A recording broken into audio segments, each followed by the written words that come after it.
vaenda ku police station nehasha zvino masungire evanhu vangu varegerei.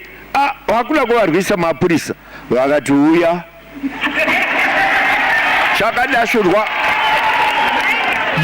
nzenga chaakudzokera kumba ndokubva chanzi naiwewe nevanhu vacho mutambara wasungwa, saka nyembe yakuzotorwa namutambara iwe uchinzi uri gwara. Zvikanzi ndisarire shure, ndokubva vaenda ku police station nehasha zvino masungire evanhu vangu varegerei. Hakuna kuvarwisa mapurisa, vakati uya chakadashurwa. You don't go to the police with violence. If you're a violent man, you will meet more violence from the police.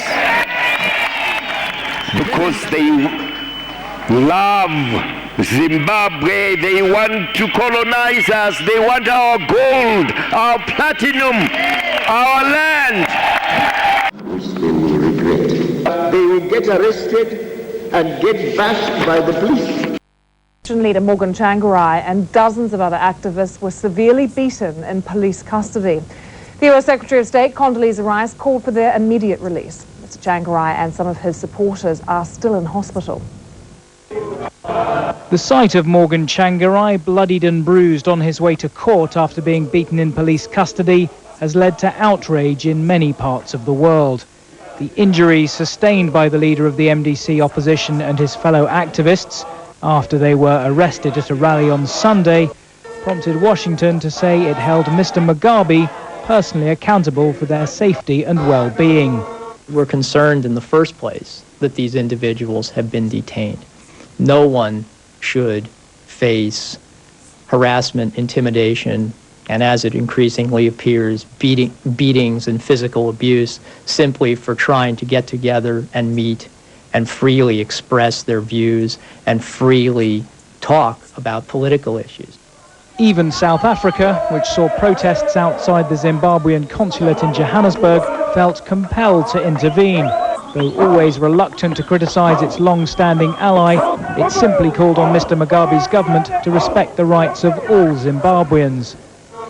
After the court hearing, Mr. Tsvangirai described the ordeal he and the other activists had suffered while under arrest. Oh, terrible. Terrible. Horrible. Well, it was a violent, sadist attack on defenseless people.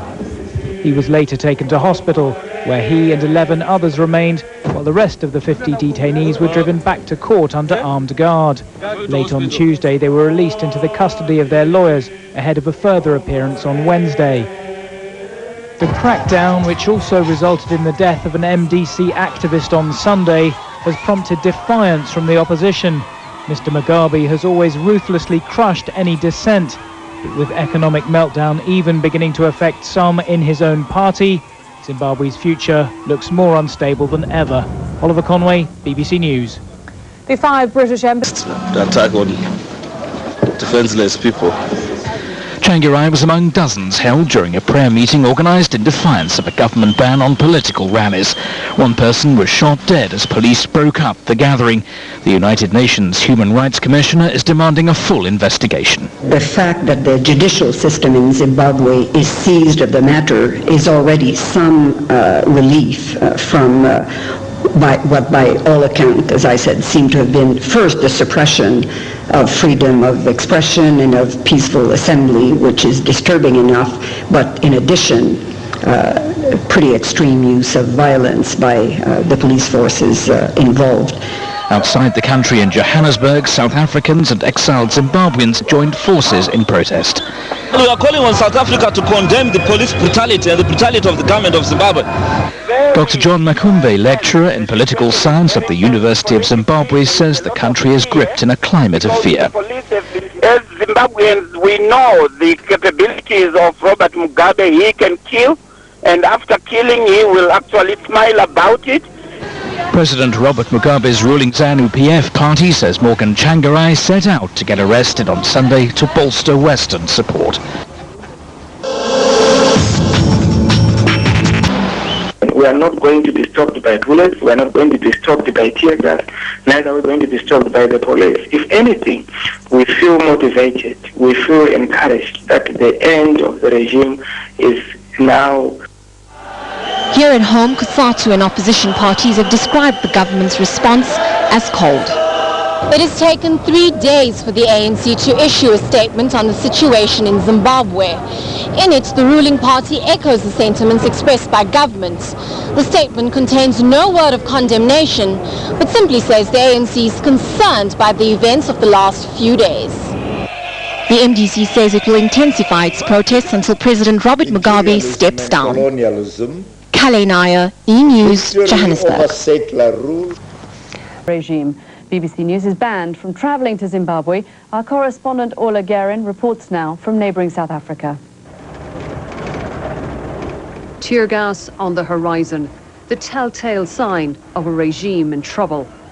This was Harare last Sunday. The BBC has obtained these images of the police crackdown when protesters tried to hold a banned rally. And here is the face of the opposition, Morgan Tsvangirai, in his hospital bed today. Thanks to a beating from the police, he has serious head injuries and needed 2 pints of blood. It just shows the extent to which this desperate regime is trying to protect its power. For the struggle, I think it is an inspiration to everyone that there's no freedom without struggle, and there's no freedom without sacrifice. This opposition activist has already sacrificed his life. His name was Gift Tandari, and he was shot dead on Sunday. There's anguish at his home. Grief for a father of 3 killed by a regime sinking lower and lower and dragging its people down with it. When mourners came to pay their respects, the police attacked them as well. This man is one of 2 who were injured. The unrest in Zimbabwe is fueled by shortages. This is the petrol queue. There's hunger, poverty, desperation, and the world's highest inflation rate, more than 1,700%. Those pushing for regime change insist they won't give up whatever dangers they face. Today, the government threatened them again, saying their campaign would end in grief. Orla Gearan, BBC News, Johannesburg. States said it is exploring ways of getting sanctions imposed against Zimbabwe. Dozens of Movement for Democratic Change supporters were arrested during clashes with police on Sunday. This resulted in its leader, Morgan Tsvangirai, being treated for a fractured skull for allegedly being beaten up in police custody. Tsvangirai and 19 other detainees were released from police custody after state prosecutors failed to turn up. According to MDC spokesperson, the party leader was then admitted to the intensive care unit of a Harare hospital. They say he was given 2 blood transfusions and a CAT scan. The MDC says it will intensify its protests until President Robert Mugabe steps down as president. Well, to hear more about the developments in Zimbabwe, MDC spokesperson Nelson Chamisa joins us on the line from his hospital bed at Avenues Clinic in Harare. And a very good morning to you. Good morning, madam. Thank you, Nelson. How is your leader recuperating in hospital? Is he still in hospital now? He's still in hospital. He's actually in the intensive care in just a floor up there. In fact, I've just seen him this morning. He's complaining about chest pains and also complaining about his head. I'm sure you're aware that he sustained a fracture in the head. He has serious injuries around his whole body, and but the doctor says he's slowly recovering, but he's in a very critical position. Now, it is reported that President Robert Mugabe visited the hospital yesterday. Had he gone to see your MDC leader? No. In fact, Mugabe came, he saw me, I was on my bed. In fact, the sister is just next to my bed. And he didn't even greet me. He didn't even show any kind of understanding of the pain we are suffering. But he proceeded to visit his sister who is not feeling well, Fatima Mugabe here. How is the mood on the ground now in Zimbabwe? Difficult to tell because I'm a patient in a ward, but from what I'm getting, it's quite bad in the high density suburbs. People are angry that the kind of brutality which was shown by this regime on the leaders of the opposition is just unparalleled and is unheard of. The way they were beating us with machetes, with the iron bars, with battle sticks, gun bars, it has never been seen, especially considering the fact that we're under police custody. We're not resisting any arrest. We're actually under police guard. And they were beating us as they were, talking all kinds of things, obscenities against Mr. Tsvangirai, against all the leaders. Nelson, there has been quite a strong international reaction to the incidents. Do you think that the country at this moment needs international intervention? Certainly, the international intervention is a welcome thing because solidarity is important. Solidarity knows no color, solidarity knows no anchor. And what we expect from the international community is to help us. Zimbabwe is on fire. We are at crossroads.